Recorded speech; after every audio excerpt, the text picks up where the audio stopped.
Just concluded council election in FC, Federal Capital Territory in FCT, Abuja, meant different things to the residents of political parties and the electoral umpire.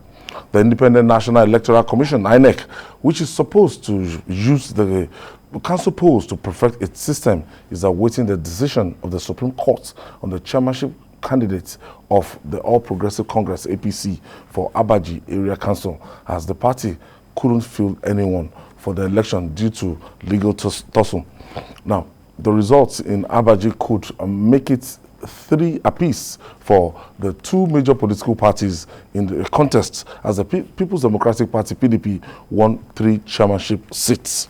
Abuja, particularly, is always going the other way for any ruling party. The government in power.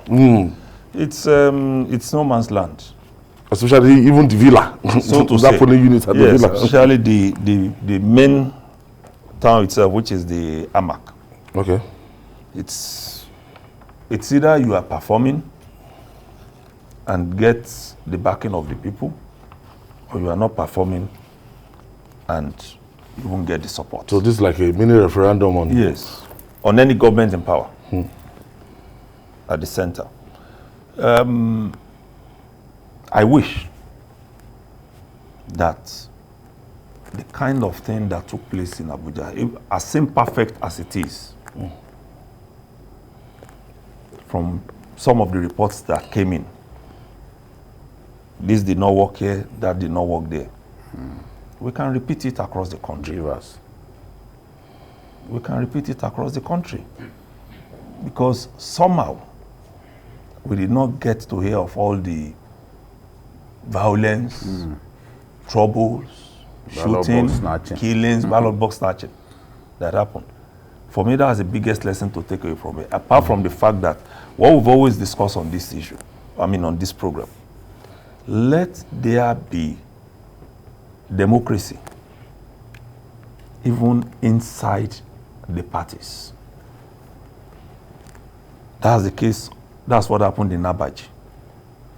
If we can have that sorted at every level of election, and we can have the kind of peace that we had in Abuja over the weekend, where even the police at some point said, look, we don't need to declare any restriction of movement. Everybody go about your business. That should be the normal model. We should just, I mean, it should not just... that we're having an election as if we want to go for war. Lock down the whole country.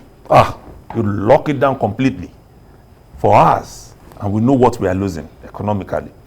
So if we can have this kind of peace, beginning with internal democracy within the parties. Because in Abaji, what happened was, one man went to the primaries and was declared the winner, Mohamed Luka. When the list was going to go to INEC, it became Umar Abdullahi. APC. It became Umar Abdullahi.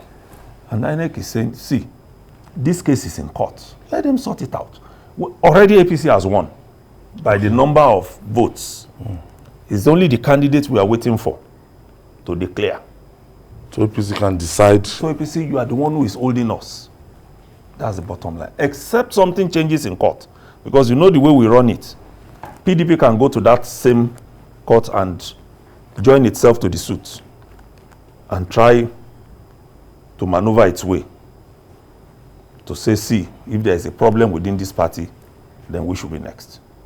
Which will be very, very painful to the APC. Because that is what is happening now. And I don't see how they won't have to resolve this in the next few weeks. All right. And Jide, when you look at this, will I call it a mini referendum?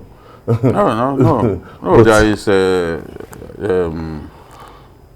in terms of the voting demographics and all that, the PDP has always been strong in Abuja and Nasarawa State. In fact, it took Buhari to win. APC had always struggled to win in Nasarawa, but it was Buhari that did it for the first time. And you know, part of what we've come to see as Abuja is actually in Nasarawa State. You know, So the way it is, the urban center, if you look at the way this voting went, APC won in the semi-urban areas. That is local governments outside of the Abuja municipal. Those are the places where APC won. Whereas the city center, the Abuja municipal, the rich local governments like AMAC, that's where the PDP won. So you have Gwarimpa, which is the biggest estate in West Africa, if not Africa. You have Gwarimpa, is part of AMAC. You can imagine the tons of cash that will be coming from there. You have Karu, you have Nyanya, you have Wuse, you have Asokoro, you have Meitama, Lokogoma, Lugbe. Those are densely populated areas. Places for the rich, as well as places for the not rich people, but densely populated like Lugbe. Those places are part of Abuja municipal, and that's where the PDP won. If you also look at the votes cast, you will see that the votes from AMAC will swallow that of 2 local governments, because in PDP scored 19,000 in AMAC, and APC scored 13,000. So the votes cast, the total votes cast in these 2 local governments, when you bring others together, you see that AMAC is actually the main battlefield. Yes, in terms of money that is generated, that is the. I'm sure even those governors that came to campaign in Abuja, they were eyeing AMAC because AMAC, Abuja municipal, is richer than some states. Just that local government is richer than some states in this country in terms of the revenue coming from there. So this is the thing. So it's like, okay, you win Abaji. Abaji is the border local government with Kogi State. Those are outside of the Abuja itself. The APC won in those distant local government, whereas the Abuja city center Buhari, and the communities around it, like what was this place even called? I'm trying to remember. It's part of, I think it's part of Buhari. That is Kubwa, also densely populated. That's also a place that where the PDP won. So one can describe what has happened as, okay, one party dominating the urban center, the urban Abuja, and the other party dominating the rural or semi-rural or semi-urban Abuja. Yaga Africa actually condemned the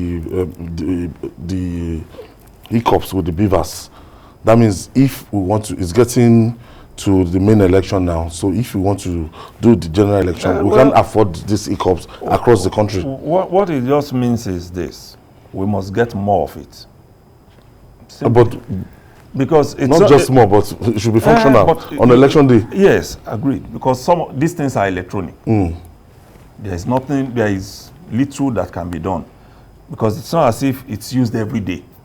You bring it out a few days to the election, you make it operational, and then you ensure that it works. But some days, some just refuse to work. And that's what has happened in this case. If we have decided to move away from one form of gadget to another, and it's still giving us the same problem, it shows that what we need will be more of what we have.